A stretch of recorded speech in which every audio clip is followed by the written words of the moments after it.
Hi అండి. అందరూ ఎలా ఉన్నారు? రండి ఈరోజు మనం వంకాయ కర్రీ చేసుకుందాం. ఈజీగా చెప్తాను. చాలా సింపుల్‌గా ఉంటది. కానీ చాలా టేస్ట్‌గా ఉంటది. చూడండి ఆవాలు, జీలకర్ర, మెంతులు కావాల్సినవి చూసుకోండి. అన్నీ తీసుకున్నా. ఉప్పు, కారం, పసుపు, చింతపండు, పులుసు గుజ్జు తీసి పెట్టుకున్నాను. వంకాయలు పొడుగ్గా కోసుకోవాలి. టమోటాలు, ఎర్రగడ్డలు, కరివేపాకు అన్నీ తీసుకున్నా చూడండి. అవి కూడా పొడుగ్గా కట్ చేసి పెట్టుకున్నా. ఇప్పుడు ప్యాన్ పెట్టుకొని ఆయిల్ వేసుకోవాలి. చూడండి ఆయిల్ వేస్తున్నాను.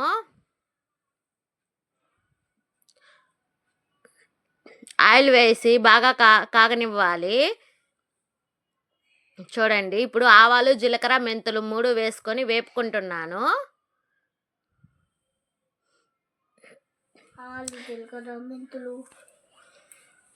కొంచెం మావాడు పక్కన మాట్లాడుతూ ఉన్నాడు. కొంచెం డిస్టర్బెన్స్‌గా ఉంది. కొంచెం అడ్జస్ట్ అవ్వండి. ఇప్పుడు కరివేపాకు వేసుకున్నాను. చూడండి కలుపుకుంటున్నాను. తర్వాత ఆనియన్స్ వేసుకుంటాను. పొడుగ్గా కట్ చేసి పెట్టుకున్నా కదా!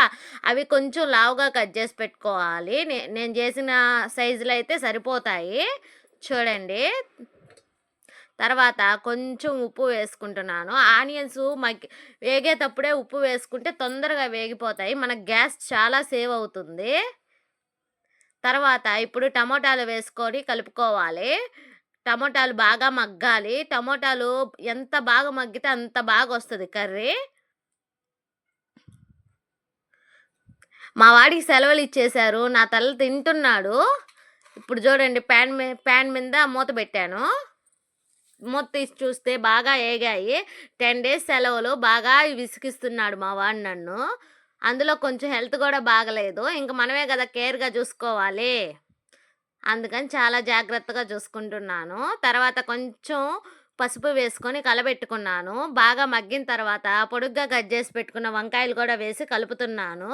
నేను లాస్ట్‌లో వేస్తాను కారం, ఇప్పుడే వేయను. ఇప్పుడే వేస్తే కారం అంతా ప్యాన్‌కి అంటుకుపోతుంది. అందుకని వెయ్యను. ఈ కర్రీలో మాత్రమే. తర్వాత మూత పెట్టుకొని ఒక 2 నిమిషాలు మగ్గబెట్టుకున్నాను. చూడండి.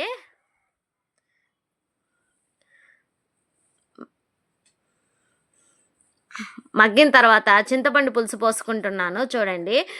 మీ దగ్గర మామిడికాయ గాని ఉంటే వేసుకోండి. లేకపోతే చింతపండు పులుసు వేసుకోండి. మామిడికాయ నా దగ్గర లేదు కాబట్టి చింతపండు పులుసు వేసుకున్నాను.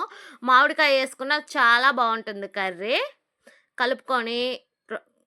కలుపుకొని కొంచెం సేపు మూత పెట్టుకోవాలి. బాగా మగ్గుతుంది. నూనె పైకి తేలేంత వరకు మగ్గబెట్టుకోవాలి. చూడండి నూనె బాగా పైకి తేలాలి. ఇంకా తేలలేదు చూడండి. కలుపుకుంటూ ఉండాలి.